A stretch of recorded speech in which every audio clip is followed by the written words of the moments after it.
the best side deck Yu-Gi-Oh cards. My guy, we wouldn't be talking about this if you could get a side girl, let alone a real girlfriend. Real talk though, big dog, you know you can get that girl. All you gotta do is talk to her. She actually wants to be a part of the side deck. Maybe we make her the main deck first. What's going on with ya, big dog? And it is an amazing day for Yu-Gi-Oh! I hope that's your day. Phenomenal. But if it isn't, don't let what happened at the beginning of the day ruin the rest of your day. Because we are having a huge tournament come up this weekend and I want as many players to be prepared as possible, I'm actually going to be bringing you what I think are the best side deck Yu-Gi-Oh cards in the game right now. Easy, my guy. It would be collard greens and macaroni and cheese, specifically ones made by a Black American south of the Mason-Dixie line. I'm just saying, dog, that's where the best ones come from. My granny from Louisiana, so that mac and cheese be phenomenal. In this particular tier list, I got 5 different categories. Most effective are some of the most effective sideboard Yu-Gi-Oh cards, and you should strongly consider playing them in your side deck. Really good. I mean, it's exactly what I'm saying. These are really good, just not the most effective. Specific is a sideboard Yu-Gi-Oh card that is really good against a particular matchup, may not be good against others. Situational is a side deck Yu-Gi-Oh card that could come up if the situation is right. Never would have guessed. And lastly, our favorite, sell these side deck cards for Yu-Gi-Oh lessons. Look, my guy, if you can't get a main girl or side girl, you might as well just hit up that OnlyFans. That'll be a way that you can get some Yu-Gi-Oh lessons and potentially a lot of heartache, because I think that's all that goes there. So the criteria for these side deck Yu-Gi-Oh cards is fairly simple. How effective are these cards against the most popular decks in Yu-Gi-Oh? Right now, I would say Kashtira, Super Heavy Samurai, Pearly, Branded, and Mathmech. Those are easily some of the most played decks in Yu-Gi-Oh right now, and these particular cards, how they interact with them are going to be mucho importante. A subset part of that is how powerful they will be at shutting those particular decks down. You want a card to be able to completely stun an opponent or prevent them from playing Yu-Gi-Oh. These cards are going to be rated on that. And lastly, what I think is the most important thing for building a side deck is how powerful will these cards be against multiple matchups. When building a side deck, I think it's very important to be able to use these side deck cards to be able to handle multiple situations, especially if it can shut those particular situations completely down. With that being said, let's go ahead and start off with Alpha Master of Beasts. Alpha Master of Beasts is in a really interesting spot because every single one of those top decks that I just mentioned, Alpha don't trade well against. Big negation board monsters, well, they just so happen to be stronger than 3000 attack with Super Heavy Samurai. Branded, well, that's also not a good matchup. Mathmech, well, there's not really much to bounce here unless they've already summoned the play shit and then they can just rip it out your hand potentially. And against Cash and Pearly, well, their monsters are bigger, unaffected, and can out it. Like, it's pick your poison. I would 100% say that Alpha Master of the Beast in the side deck is situational. If we're talking about those particular situations, this card is not good. But if you were playing like a Beast Warrior, or Winged Beast deck that can take full advantage of being able to bounce multiple cards and boost the attack of Alpha, and combined with maybe a negation card like Dark Ruler No More, this card can be monstrous. Alpha Master of the Beast needs a little bit more setup to be effective, but one card that doesn't need to be set up is Anti-Spell Fragrance. It's actually one of the most effective sideboard cards. Biggest reason is if you're going first with Anti-Spell Fragrance, a lot of times your opponent are siding in powerful spells to be able to beat you, and this card says, no powerful spells here. And even the bad matchups like Super Heavy Samurai and Kashtira, where you think it wouldn't be powerful, Kashtira actually plays a ton of spell cards. Look, my guy, all you gotta do is deal with the Fenrir. Spell Fragrance will deal with the rest. And against Super Heavy Samurai, ironically, it does play spell cards. In order to equip those Super Heavy Samurais, they become equipped spell cards. Also, Pendulum cards are also spell cards. No activating. Anti-Spell Fragrance is a legitimate god card if going first, but keep in mind, it's almost no good going second, almost like a Pointer of the Red Lotus, one of the most effective cards in the game, but useless going second. Being able to look at your opponent's hand and then rip a card out is It's just insane. Just make sure you're going first with this card. I would genuinely put Artifact Lancia in sell for Yu-Gi-Oh! Lessons, but since Kashtira, as of recording this video, is the most dominant force in the game, sometimes you want to slow them down, but that's pretty much all it's good for. Against every single one of the most popular decks that I mentioned, this card is complete dog water, so do with that information as you will. Same thing with Book of Eclipse. These cards go into sell them for Yu-Gi-Oh! Lessons the moment that Kashtira stops becoming the overly dominant deck that it is. In a negation slash make your monsters unaffected slash I don't care if you're flipping my monsters face down, I'm fusing anyways. Woo! Adding that you're gonna give them cards from their deck to their hand too? Holy, my guy, how fast do you want to lose? Chill out, my guy. If we want to lose slow and steady. Normally wins the race. Wait. What? Not winning. Now, the Bestial Monsters last format almost seen no play. Just like you around those girls that are your friends, but not your girlfriends, but you're simping over because you want them to be your girlfriend. No play. That would make Light and Dark players think that the coast is clear, but no! This card, it's really close. Actually, I'm gonna say it's really good. The Bestial Monsters actually check a lot of Light and Dark Rogue matchups. Decks like Dark World and even Dragon Link will really throw a fit if you Bestial them at the correct time. But also, this is a card that prevents you from being gimmick puppet locked through Branded and is really good against Math Mech by banishing Diameter. Keep in mind, my boy, the Bestial Magnum Hut searches you to Druid Swarm, and the Druid Swarm can worm itself out of a good board too, or if not, force a negation. Chaos Hunter, my guys.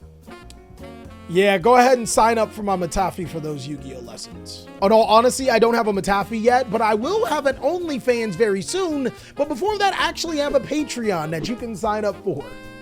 There's that. This card is just flat out not good right now. Even in last format where banishing was important, it really wasn't commonly played. Contact Seeing, my boys. You'll be surprised where I put this card.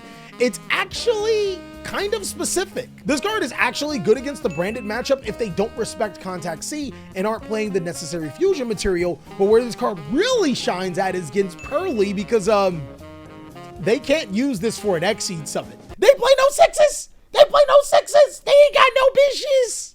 Now, one thing I do want you to watch out is them normal summoning a hand trap and linking or syncing with it. But if you do it after they committed they normal summon, they gonna have to link, which means they lose their Pirelli, which could be in a really good spot. Cosmic Cyclone, big dogs. Holy God, this card's actually really good right now.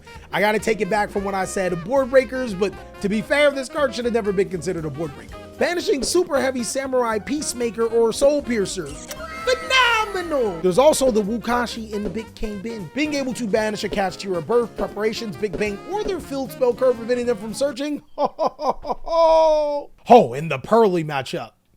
Yeah, that field spell and that continuous spell. Yeah. Also, keep in mind, Cosmic Cyclone is a form of back row removal. You just never want to hear, Yu-Gi-Oh! Players, you're in dime! And have activated this card the second before. It has happened. Now, against the 5 decks that I mentioned, Dark Ruler No More is only really good against Super Heavy Samurai, and keep in mind they can search Spell Counselor, but I'm still going to say that this is one of the most effective cards because it's extremely good at being able to handle Super Heavy Samurai if they don't play the Spell Counselor or didn't search it, and is still good against a ton of Rogue and Tier 2 matchups. Plus, have you guys ever noticed that the Abyss guy is hitting Dark Ruler Hedayas from the back? Hey, yo, chill, my guy. This ain't the hell that he signed up for. DD Crow actually hits multiple matchups across this board, being able to banish Super Heavy Samurai Soul Piercer when they activate Scarecrow to summon it. Chaining its effect to Branded Explosion is also pretty good. Do not use this preemptively. Also, using this card against Math Mech Diameter when they go Super Factorial. This card's pretty good, but I would say it's situational. The reason why I say this is because DD Crow is still a low impact hand trap, and a lot of times you're actually going to need more than just the Crow to be able to secure the game. Deck Devastation Virus, guys. Holy God. If you can summon a dark monster, looking at you, Bestials, with enough attack, not only wiping out a deck like Pirelli or Super Heavy Samurai is good, it also can wipe out all of the hand traps in the game. Let's face it, no one's playing Skullmeister right now. This card is very specific, but very good at going first. Now, if you just so happen to be playing a deck that does not have a lot of back row, and you know your opponent's not playing the back row removal, yeah, this is an FTK sometimes. cards. Hey, yo, no Pirelli spell cards, no Theosis, no searching for Math Mech, no normal Illuma to add branded fusion. Hell, even though some builds don't play it, Destiny and Lilith actually get shut down too. Yo, this card's cracked. The only unfortunate side is that some of the most effective cards are good when going first, so win the dice roll. Danko Seka will Danko wreck ya. It's pretty situational. The problem with this card is that it is pretty bad against all of the matchups that I just mentioned. It's good against back row heavy rogue decks, but you gotta give up your normal summon. Different dimension ground, holy my brothers. This is Dimension Shifter at home, except it doesn't banish spell cards. Hey, yo, it's good against the super heavy samurai matchup when you go in first, and it's good against a lot of the other strong strategies at a rogue. Dimension Barrier is also a card that seems really good on paper. We know it's good against branded, but I'm gonna say specific. Unfortunately, you cannot call Link with Dimension Barrier. Ha. But hey, it's good against branded. It can do decent against Pirelli. Super heavy samurai, Kashtira, and a host of other decks can just start playing other things. And in the event of Kashtira, they just have big chunky boys. They actually are good disruptions. Evenly Matched is actually really good against a lot of the decks not mentioned on the 5 decks that I talked about. It's pretty good against Kashtira since they don't set up negation boards. If they go a Rise Heart set 5 blast, or they don't go full zone lock you, this card is winning. But it's better suited against decks that are back row heavy like Eldritch, Labyrinth, and Trap Tricks. You actually might see a lot of those decks in the game. Ghost Sister and Spooky Dogwood. With 5 additional minutes being added to time, as well as decks not going into time as much, yeah, Yu-Gi-Oh! Lessons. Grave of the Super Ancient Organism is actually a legit card against Brandon. My guy, against them, if they don't prepare for it, it's an FTK. But keep in mind, Brandon players have already caught on to this, and they're probably citing some disruption to be able to stop this card no matter what. Monsters like the Kaijus and Santa Claus, I would still have to say really good. It actually does get over Kashtira's boards that they're trying to make, and it could work against Pearly if you are A, OTKing, or B, do not care about their buy streak as well as their My Friend Pearly, or, you know, they don't have it. Nightmare Corruptor Ibli inside of the main board. So situational. I think maybe certain decks like Sprite and Kashtira can be able to play it. You know, a deck that doesn't need its normal summon, or a deck that's scared of evenly matched, or can take full advantage of it.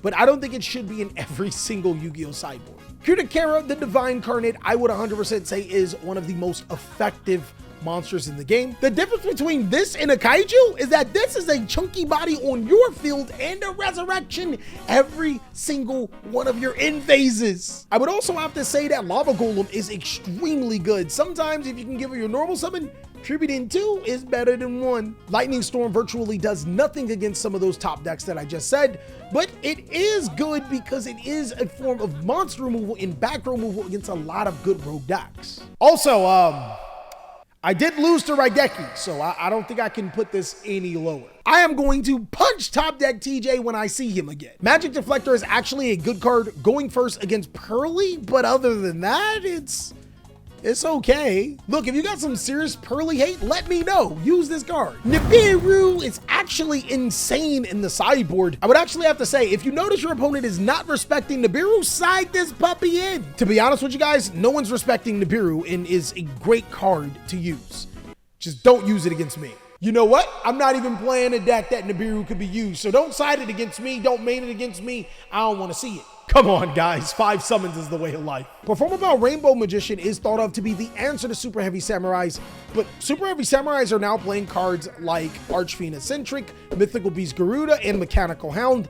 I would say that this is situational. Personally, I just think that there are better Yu-Gi-Oh! Cards that can completely shut them down, like Different Dimension Ground and stuff like that. Cypher and Gear Gamma, if not in your main board, should 100% be considered inside of your sideboard. This card is a complete blowout.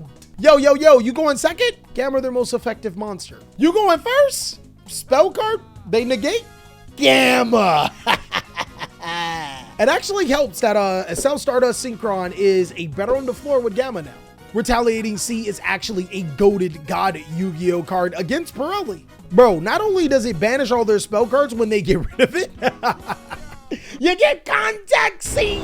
There's some seeds in this house. It's some C's in this house. It's some C's in this house. It's some C's in this house. B-Trooper players are doing backflips right now. Solemn Judgment, ironically, is still a really good card in this Yu-Gi-Oh card game, but there's a caveat to it. If your particular deck loses to cards like Evenly Matched and Lightning Storm, then 100% sided. If not, don't worry about it. No, I hate to give that bum Flash credit. You know who you are, Flash, but Summon Limit is... this card's really, really good. My guy, Summon Limit is literally Vanity's Emptiness in today's Yu-Gi-Oh! You summon your board, it doesn't matter what you're playing. You make your board, and then you flip Summon Limit on them. None of these decks can survive only summoning twice. You already got your board, so you don't need to summon twice. You win. Triple Tactics Thrust.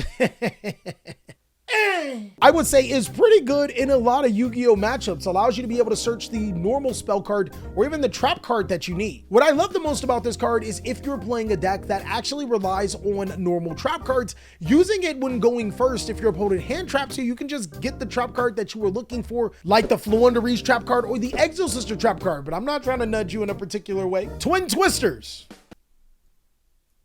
This ain't it, boss. While I do think that multiple destruction cards are amazing and being able to destroy on your opponent's in phase is godsend against decks like Labyrinth, card economy is also really, really important. Ultimate Slayer is legitimately reserved for Yu-Gi-Oh strategies that do not need their extra deck.